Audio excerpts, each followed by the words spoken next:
I'm here with Joe Rotella, and Joe, you've brought us this super cute project featuring reclaimed wood. Yeah, it's got pieces of a fence I took down at my house and some rulers and some metal. And it's super cute, and of course you filled it with mason jars, filled with art supplies, flowers, whatever you want. You could use it as a centerpiece, forks and knives at the table, like whatever you want. You're so creative.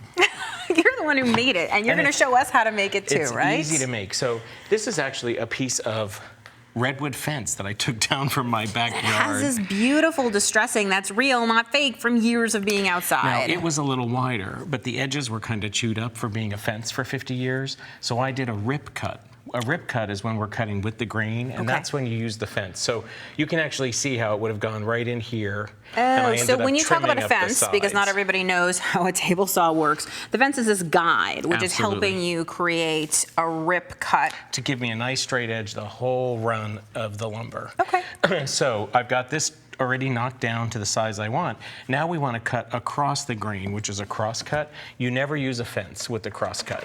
Because? You're more likely to get a kickback. Oh, okay, well that would be bad. That would be bad. So we're just going to take that fence off. I am going to use a guide though, a combination of a pusher and a guide. So a cross cut is obviously you're cutting across the grain of the wood. Correct. Okay. So we're going to go this way, and I'm just going to cut the two sides. Okay. Now what's cool is that this is connected to a vacuum, so it's going to extract all the sawdust, or a big part of it. So we don't have to wear masks or anything. And I've got to put my safety goggles on. That's what's great about these desktop tools or bench tools. They're so small, and they're meant for a place where you don't want all that sawdust. Okay. I've already got the blade adjusted to just slightly higher than the piece of wood. We're just going to turn it on and begin.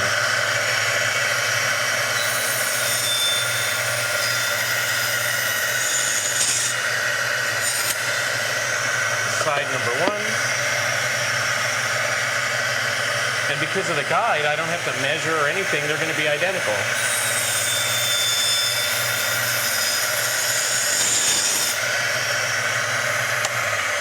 Side number two. You always make woodworking look so easy. And I've already cut the long piece. It's about 10 inches long. Okay. We're ready to join this, and we're going to use an adhesive that works across lots of different materials. Do we need to sand these or anything like that? Not a bit. Oh, I think they're pretty smooth as is, and I like the rustic part.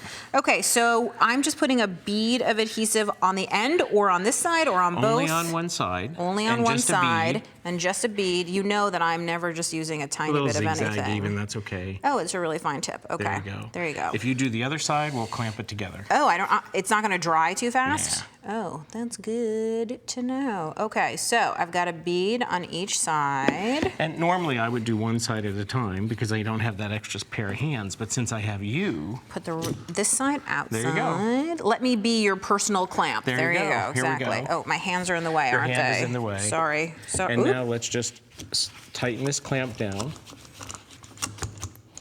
It's a little awkward. Okay, but we're using a glue that dries pretty quickly, about like 30 seconds or something. It should set pretty well. But clamping, I think, is always like, it's a woodworking sort of best practices. Absolutely. That whenever you are, having wood with adhesive, you want to clamp it and let it go. So and we can put it aside. Okay. Like you said, it'll dry pretty quick. I've already got one done. It's right here. See, I knew you'd have that ready to roll. It looks fantastic. It looks like a little table. It could be for Barbies. So we're ready now to adhere pieces to the side. Okay. I've already cut a couple of pieces. This looks like wood, but it's actually plastic. Really? You can tell because it's white on the edge. Oh, so the color goes wood. all the way through. So we'll use one of these on the side. I have a piece of metal to put on the side. I like the rusty side. Me too. And it goes so much with the peeling paint. That we can put up here as well. I've got to cut another piece of metal and another ruler. How about you make an embellishment to put on our metal? Yeah. And you could even glue these at the same time. I was going to say, I'm just going to use my electronic cutter to get some vinyl cutting, because then we'll be able to do that. But I'm going to multitask. Is this considered a rip cut, a cross cut? This what kind of cut is this? would probably be a cross cut, but it's so tiny, it doesn't matter. Oh, but so I you don't even need to use your guide pusher thing? No, I'll take that off. But I don't need nearly as much blade exposed. Can you see how I can lower the blade? I see that. So when you lift the safety, you can see how the blade's getting very, very low. Yep. And I'm not going to use this. At first I thought you were going to cut from the side, and I was confused as to what was happening. But now I see you're just removing that guide. Anything you can get out of the way is good from a safety standpoint. Yes. So I'm So going to what are you mark it. measuring? You have one that you know is the right length, And so I'm you're just measuring it out. Okay. And I am going to use the same guide just to help me push the thing. Okay. But I'm not using it in terms of any kind of Oh, I see. So you're using the pusher portion measurement. of it, but not the guide portion of it. And I'm just lining it up with my pencil mark.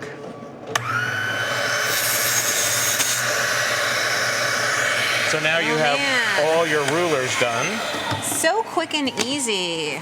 And now I get to cut a piece of metal. I love how aged this is. It's beautiful. Oh, I can hear that our cutting is done. I probably don't need these gloves anymore. Nope. Because of course, when you're using super strong adhesive, you want to make sure that you protect your hands and stuff. So let me just peel this off of the mat. Or actually, I don't even need to because I believe this has been a kiss cut. So I should be able to just pull away, yeah, the outside of it and reveal the beautiful text underneath. And I have a blade in here that cuts wood, acrylic, and metal. So I'm going to start to cut the metal piece. It's going to be noisy. Okay, I'm ready for it. And I'm using the guide there to give me a nice straight cut. Cool.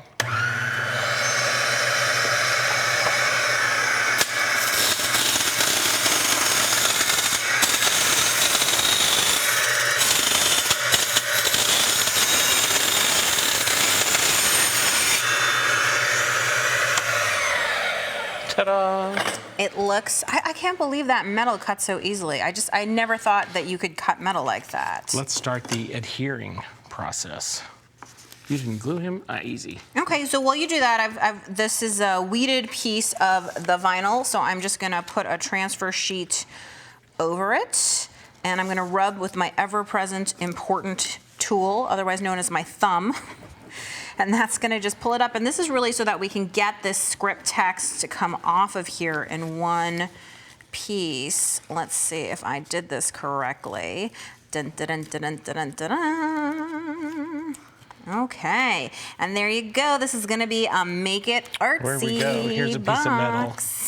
Cool. I'm not holding my piece down to adhere. So I can just put this anywhere I want, the vinyl onto here. So let's just go ahead. And I love that I can apply this even to like a rusty piece of metal. I think that, you know, I go through the shops and I see all kinds of things that have this kind of rusted look that people are paying so much money for. And you you can take some scraps and you can do it yourself.